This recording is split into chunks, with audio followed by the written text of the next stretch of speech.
சிரியாவில் நடக்கும் உள்நாட்டு போரின் முக்கிய திருப்பமாக தலைநகர் டமாஸ்கஸை கிளர்ச்சியாளர்கள் கைப்பற்றினர். 54 ஆண்டுகளாக நடந்து வந்த ஆசாத் குடும்பத்தின் ஆட்சி முடிவுக்கு வந்துவிட்டது. அதிபர் பஷர் அல் ஆசாத் நாட்டை விட்டு தப்பி ஓடினார். புதிய அரசாங்கத்தை கிளர்ச்சி படை நிறுவப் போகிறது. அடுத்த அதிபர் யார் என்று விரைவில் தெரிந்துவிடும். இந்த பரபரப்புக்கு ஊடே அதிபர் ஆசாத் தப்பி ஓடியதை இஸ்ரேலும் அதன் பிரதமர் பெஞ்சமின் நெதன்யாகுவும் கொண்டாடி வருகின்றனர். ஏற்கனவே பாலஸ்தீன் லெபனானுடன் பஞ்சாயத்தை இழுத்து வைத்திருக்கும் இஸ்ரேலுக்கும் சிரியா உள்நாட்டு போருக்கும் அப்படி என்ன சம்பந்தம் என்ற கேள்வி எழக்கூடும். இதன் பின்னணியில் இருப்பதுதான் கோலன் குன்றுகள். இது சிரியாவுக்கு சொந்தமான ஒரு ஏரியா. ஆனால் இப்போது சிரியாவிடம் இல்லை. 2/3 பங்கு பகுதியை இஸ்ரேல் ஆக்கிரமித்து வைத்துள்ளது. எஞ்சிய ஒரு பகுதி மட்டுமே சிரியா வசம் உள்ளது. கிட்டத்தட்ட இந்தியா அனுபவிக்கும் பாகிஸ்தான் ஆக்கிரமிப்பு காஷ்மீர் பிரச்சனை போன்றதுதான் இதுவும்.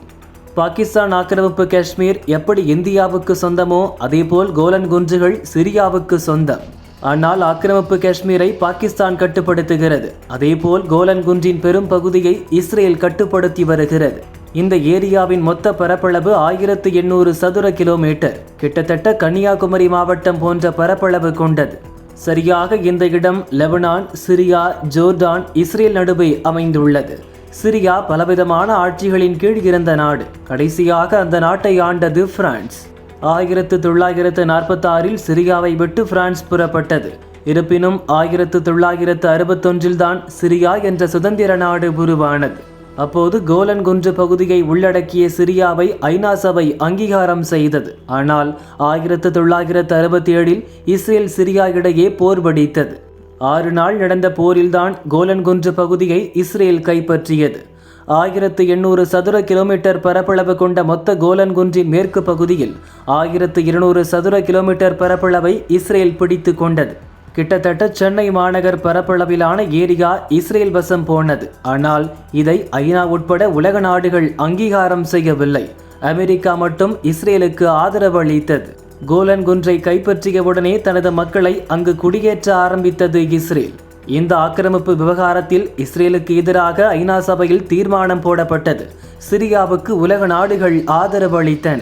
இருப்பினும் இஸ்ரேல் பின்வாங்கவில்லை. தொடர்ந்து கோலன் குன்றை தனது கட்டுப்பாட்டிலேயே வைத்து கொண்டது. பின்னர் தங்கள் கட்டுப்பாட்டில் இருக்கும் கோலன் குன்று பகுதியை இஸ்ரேலின் அதிகாரப்பூர்வ நாட்டு பகுதியாக அறிவித்தது. அதன் வரைபடத்திலும் சேர்த்து கொண்டது. இதை ட்ரம்ப் தலைமையிலான அமெரிக்கா அங்கீகரித்தது. ஆனால் உலக நாடுகள் அங்கீகரிக்கவில்லை. கோலன் குன்றுகளை இஸ்ரேல் ஆக்கிரமிப்பு சிரியா பகுதி என்றே குறிப்பிடுகின்றன. இதற்கிடையே 1973 ஆண்டில் இழந்த பகுதியை மீட்க இஸ்ரேலுடன் சிரியா சண்டை செய்தது. ஆனால் அதில் தோல்விதான் மிஞ்சியது. இதையடுத்து கோலன் குன்றில் போர் நிறுத்த மண்டலத்தை ஐநா உருவாக்கியது. அதன்படி இஸ்ரேல் ஆக்கிரமிப்பு பகுதி மற்றும் சிரியா வசமுள்ள கோலன் குன்று பகுதிகளிடையே சர்வதேச படையை ஐநா நிறுத்தியது. இப்போதும் 1250 வீரர்கள் வரை அங்கு நிறுத்தப்பட்டுள்ளனர். இஸ்ரேல் வசம் உள்ள கோலன் குன்று பகுதியில் கிட்டத்தட்ட 45,000 பேர் வசிக்கின்றனர். இதில் 25,000 பேர் இஸ்ரேலைச் சேர்ந்த யூதர்கள், 20,000 பேர் சிரியாவைச் சேர்ந்த மக்கள். இவர்கள் அனைவரும் இஸ்ரேல் ஆட்சியின் கீழ்தான் வாழ்கின்றனர். இவ்வளவு பஞ்சாயத்துக்கும் நடுவில் அடுத்த சம்பவத்தை இஸ்ரேல் அரங்கேற்றியிருக்கிறது.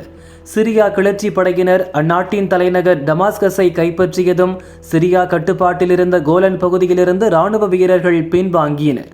இந்த சந்தர்ப்பத்தை பயன்படுத்தி கொண்ட இஸ்ரேல் இராணுவம் போர் நிறுத்த பகுதி மற்றும் சிரியாவின் கட்டுப்பாட்டில் இருந்த கோலன் குன்று பகுதியில் ஊடுருவியது.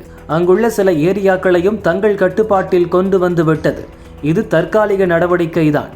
மறு அறிவிப்பு வரும் வரை அங்குள்ள கிராமத்தினர் வீடுகளை விட்டு வெளியே வரக்கூடாது என்று உத்தரவு பிறப்பித்துள்ளது.